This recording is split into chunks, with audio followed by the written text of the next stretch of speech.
প্রিয় ছাত্রছাত্রীরা, আজকে আমি তোমাদেরকে এই ভিডিওর মাধ্যমে ক্লাস 7-এর পরিবেশ ও বিজ্ঞানের যে সমস্ত প্রশ্নগুলো দেওয়া হয়েছে তৃতীয় পর্যায়ে মূল্যায়নের জন্য অর্থাৎ থার্ড সামেটিভের জন্য 2 নম্বর স্কুলের যে প্রশ্ন পরিবেশ ও বিজ্ঞানের পেজ নম্বর 229, সেখানে যে সমস্ত প্রশ্নগুলো আছে সমস্ত প্রশ্নের উত্তর আমরা আলোচনা করবো আজকে এই ভিডিওর মাধ্যমে। তোমরা এই ভিডিওটা শুরু থেকে শেষ অবধি অবশ্যই দেখবে এবং চ্যানেল যদি নতুন হয়ে থাকে অবশ্যই চ্যানেলটাকে সাবস্ক্রাইব করে রাখবে পরবর্তী স্কুলগুলোর প্রশ্নোত্তর পাওয়ার জন্য।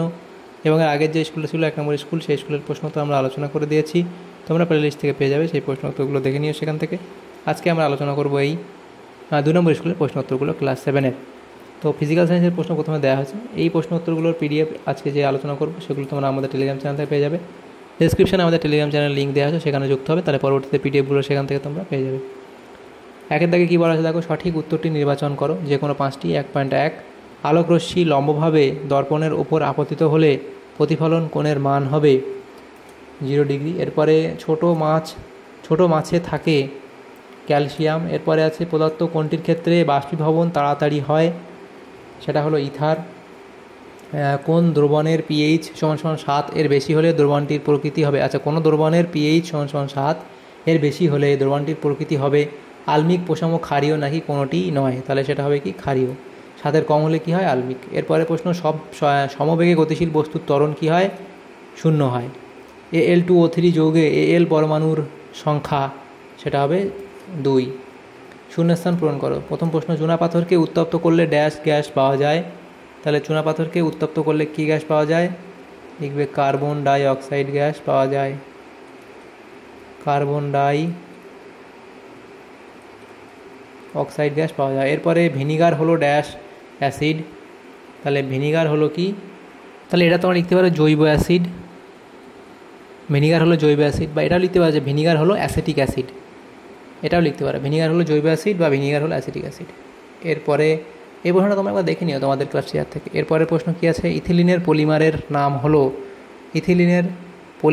নাম হলো পলিথিন বা পলিইথিলিন, পলিথিন বা পলিইথিলিন। পরের প্রশ্ন, ট্রেসিং পেপার হলো একটি ড্যাশ মাধ্যম, অস্বচ্ছ মাধ্যম।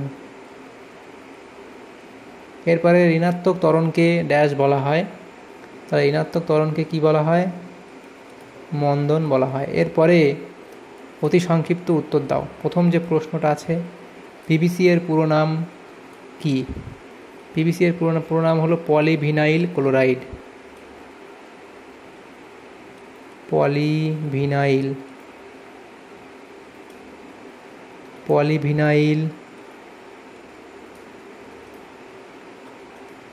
ক্লোরাইড। রক্তে পিএইচ এর মান কত, 7.35 থেকে 7.45। কৃতকার্যের এসআই একক কি, কৃতকার্যের এসআই একক হলো জুল। ফসফেট মূলকের সংকেত লেখো, PO4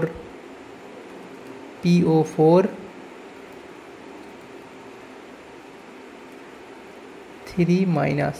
এরপরে প্রশ্ন যেটা দেয়া হয়েছে সেটা হলো দুটি নির্দেশকের নাম লেখো, লিখবে মিথাইল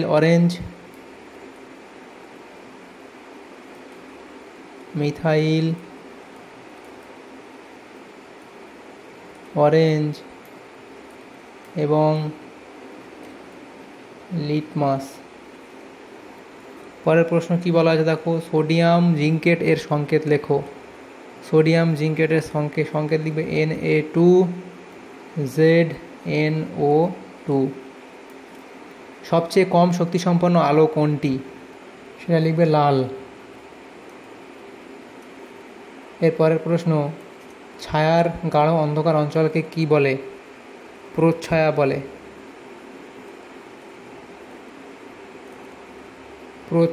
বলে, এরপরে প্রশ্ন 4 দাগে নিম্নলিখিত প্রশ্নগুলির উত্তর দাও এগুলো, এবং 5 দাগের প্রশ্নগুলো নেক্সট পেজে আলোচনা করবো আমরা। প্রথম প্রশ্ন ছিল, এটা স্পেলিং ঠিক করবে, উষ্ণতার কোন মান সেলসিয়াস ও ফারেনহাইট স্কেলে সমান হবে নির্ণয় করো। এই যে সূত্র C/5 = F-32/9, এখানে আমরা ভ্যালুগুলো বসাবো। এখানে C এবং F এর মান দুটোকেই x ধরে নেব, নিলে দেখো x এর মান আছে -40 ডিগ্রি। তাহলে -40 ডিগ্রি তাপমাত্রায় সেলসিয়াস ও ফারেনহাইট স্কেলের পাঠ সমান হবে। প্রতিস্থাপন বিক্রিয়া কাকে বলে উদাহরণ দাও। তাহলে প্রতিস্থাপন বিক্রিয়া কাকে বলে একটা এক্সাম্পল তোমরা এখানে দেবে। এরপরে আছে দেখো পরের প্রশ্ন কি আছে দেখো। আচ্ছা, এই প্রতিস্থাপন বিক্রিয়া লিখবে এবং উদাহরণ এখান থেকে দেবে, সমীকরণ লিখে দেবে। পরের প্রশ্ন কি, মানবদেহে সোডিয়ামের দুটি কার্যকারিতা লেখো। এখানে দেখো এতগুলো দেওয়া আছে, লিখবে দুটো। নিউটনের দ্বিতীয় গতিসূত্রটি লেখো। বস্তুর ভরবেগ পরিবর্তনের হার বস্তুর উপর প্রযুক্ত বলের সমানুপাতিক। বল যেদিকে প্রযুক্ত হয় ভরবেগের পরিবর্তনও সেই দিকে ঘটে। এরপরের প্রশ্ন, পরমাণু ও আয়নের মধ্যে পার্থক্য লেখো। তাহলে পরমাণু ও আয়ন তার মধ্যে পার্থক্য লিখবে, এই যে পয়েন্টগুলোর উপর ভিত্তি করে পার্থক্য লিখবে। এরপরের প্রশ্ন কি, পরের প্রশ্ন হলো নিম্নলিখিত প্রশ্নগুলির উত্তর দাও। নিচের প্রশ্নগুলির সমতা বিধান করো। এগুলো দেখো দেয়া ছিল, এটা আছে, বি আছে এবং সি। তাহলে এ এর সমতা বিধান কী করে করতে হবে দেখো। এখানে অক্সিজেন পরমাণুর সংখ্যা উভয় দিকে সমান করার জন্য আমরা KClO3 এর আগে 2 এবং O2 এর আগে 3 বসাবো। অর্থাৎ দেখো এখানে কি করবো, এই KCl এর আগে 2 লিখবো, তাহলে 3 × 2 3 × 6টা হবে অক্সিজেন। এবং এখানে দেখো আমরা এই যে O2, এই O2 এর জায়গায় আগে কী বসাবো, 3 বসাবো, তাহলে 3 × 2 কত হবে, 6টা অক্সিজেন হয়ে গেল। এবং দেখো এখানে কি 2 KCl, দুটো KCl আছে, এখানে দেখো দুটো KCl আছে, 2 এখানে বসিয়ে দেবো। তাহলে মেলাবো, এভাবে দেখো 3টে মেলানো আছে, পরপর লিখে দেওয়া আছে এখানে তোমাদের সুবিধার্থে লেখা আছে। এটা লেখার তোমাদের দরকার নেই, শুধুমাত্র এটা লিখবে এবং শেষেরটুকু লিখলেই হবে। এটা প্রশ্ন এবং এই উত্তরটা লিখলেই হবে, কিন্তু আমরা এখানে তোমাদের বোঝার সুবিধার্থে পুরোটা লিখে দিয়েছি। এরপরে প্রশ্ন, শহরাঞ্চলে বৃষ্টির জলে অ্যাসিড ধর্ম দেখা যায় কেন, সেটা লিখবে।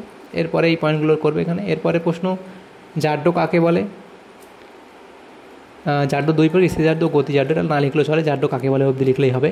এরপরে প্রশ্ন, 5 কেজি ভরের একটি বস্তু 3 মিটার/সেকেন্ড স্কয়ার ত্বরণ নিয়ে চলছে, বস্তুটির উপর ক্রিয়াশীল বলের মান কত হবে। তাহলে দেখো নিউটনের দ্বিতীয় গতিসূত্র অনুযায়ী বস্তুর ওপর ক্রিয়াশীল বল F হলো তার ভর এবং ত্বরণের গুণফল, অর্থাৎ F = m × a। তাহলে পদার্থ তথ্য কী আছে, আমাদের এখানে 5 কেজি ভর দেওয়া আছে এবং 3 মিটার/সেকেন্ড স্কয়ার ত্বরণ দেওয়া আছে, a এর মান m এবং a দেওয়া আছে। তাহলে F কত হবে, ক্রিয়াশীল বলের মান আমাদের বার করতে বলা হয়েছে। দেখো এখানে বলের মান আমাদের বার করতে বলা হয়েছে। তাহলে F = 5 × 3, এটা গুণ করলে 5 কেজি × 3 মিটার/সেকেন্ড, এটা 15 নিউটন হবে উত্তর। এরপরে প্রশ্ন, সাবান কি এবং সাবানের প্রকৃতি লেখো। সাবান কি, সাবানের প্রকৃতি লিখবে। তাপ ও উষ্ণতা নয়, তাপ ও উষ্ণতা, তাপ ও উষ্ণতার মধ্যে পার্থক্য। তাহলে তাপ, এদিকে উষ্ণতা, টেম্পারেচার, এর উপরে ভিত্তি করে তোমার এতগুলো পার্থক্য দেওয়া আছে, লিখে দেবে। এরপরের প্রশ্ন কি, লাইফ সায়েন্সের যে প্রশ্নগুলো আছে দেখো, প্রথম 10টা প্রশ্ন আছে, 1 নম্বর করে দেওয়া, 10 নম্বর। প্রথম প্রশ্নতে কী বলা হয়েছে আমাদের এখানে, প্রথম প্রশ্ন বলা হয়েছে 1-এর দাগে সঠিক উত্তরটি নির্বাচন করে লেখো। 1.1, দুধে যে ধরনের শর্করা থাকে সেটি হলো কি, ল্যাকটোজ, অপশান বি। এরপরে আছে চাউমিনে ব্যবহৃত ক্ষতিকারক রাসায়নিক পদার্থটি হলো কি, আজিনামোটো, অপশান এ। এরপরে একটি সংশ্লেষিত খাদ্য হলো কোল্ড ড্রিঙ্কস, অপশান ডি।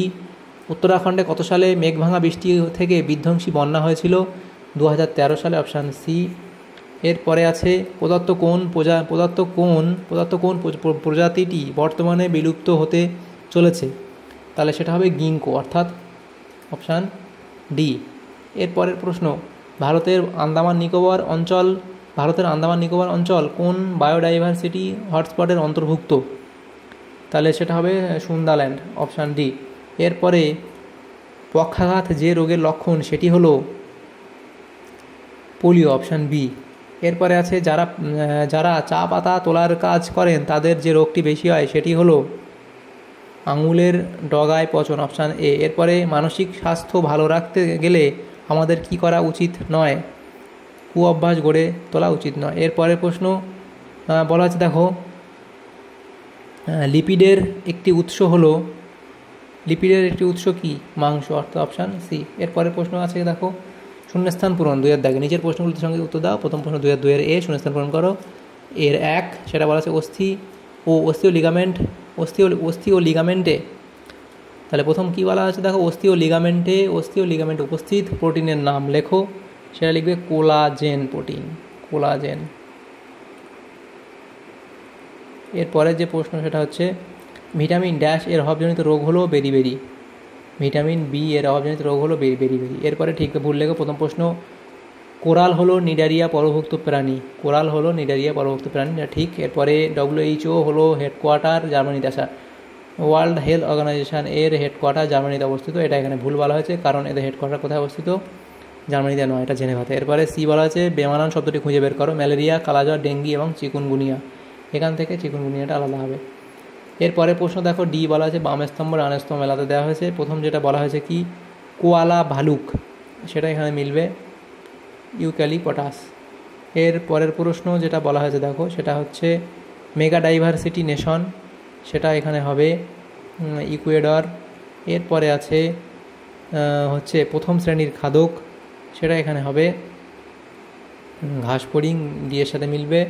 তারপরে যেটা আছে সেটা হলো পেনিসিলিয়াম, তাহলে পেনিসিলিয়ামটা সেটা মিলবে এখানে দেখো ছত্রাক। এরপরে অপুষ্টিজনিত রোগ, তাহলে অপুষ্টিজনিত রোগ কোনটা হবে, এখানে হবে তোমাদের এটা হলো ম্যারাসমাস।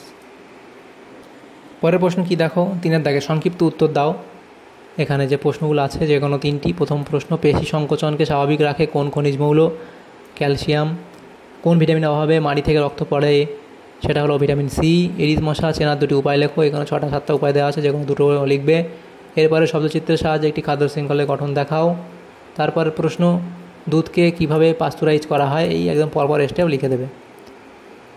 তারপরে প্রশ্ন 4 দাগে নিম্নলিখিত প্রশ্নগুলির যথাযথ উত্তর দাও। প্রথম প্রশ্ন, খাবারের মাধ্যমে সংক্রামিত রোগের হাত থেকে বাঁচতে কী কী করা যেতে পারে বলে তোমার মনে হয়, এগুলো করবে। এরপরে প্রশ্ন, জীববৈচিত্র্য হ্রাসের 3টি কারণ লেখো, বাসস্থানের অভাব, দূষণ, চোরা শিকার, বিদেশি জীব প্রজাতির অনুপ্রবেশ, জলবায়ুর পরিবর্তন, অতিরিক্ত অর্থনৈতিক ব্যবহার এবং প্রাকৃতিক বিপর্যয়। 3 লিখবে কি জীবদেহে জলের 3টি ভূমিকা লেখো, উদ্ভিদদেহে এবং প্রাণীদেহে ভূমিকা লিখবে। এরপরে মানসিক সমস্যার 3টি কারণ লেখো, মানসিক সমস্যা, জন্মগত ত্রুটি, মানসিক চাপ, বাড়ির টানাপোড়েন, মানসিক দ্বন্দ্ব এবং নেশা। এরপরে প্রশ্ন দেখো যারা দেওয়া আছে কি প্লেগ রোগের বাহক কে, প্লেগ রোগ কীভাবে ছড়ায়, তাহলে কি হয়, যেমন বলা হচ্ছে দেখো যে এখানে প্লেগ রোগের জন্য জীবাণুটি যেটা হলো তার নাম লিখবে, এবং না লিখলে হয়, নামটা না লিখলে হয়, এটা প্লেগ রোগের বাহক যেটা সেটা এটা লিখবে, এবং সংক্রমণ পদ্ধতি, এই পয়েন্টগুলো এখানে করবে, তাহলে এই প্রশ্ন উত্তর হয়ে যাবে। তাহলে দেখো আমাদের এখানে যে প্রশ্নগুলো ছিল, আমাদের ক্লাস 7-এর পরিবেশ ও বিজ্ঞানের যে প্রশ্নগুলো ছিল 2 নম্বর স্কুলে 3rd সামেটিভের জন্য সমস্ত প্রশ্নের উত্তর আমরা আলোচনা করলাম আজকে এই ভিডিওর মাধ্যমে। তোমাদের যদি সাধারণতম উপকার এসে থাকে ভিডিওটা, অবশ্যই এটা লাইক করবে এবং বেশি বেশি করে বন্ধুদের সাথে শেয়ার করবে। আর পরবর্তী যে স্কুলগুলো আছে সেগুলো প্রশ্ন উত্তর পাওয়ার জন্য অবশ্যই তোমরা আমাদের চ্যানেলটাকে সাবস্ক্রাইব করে রাখবে। Thank you, thanks for watching.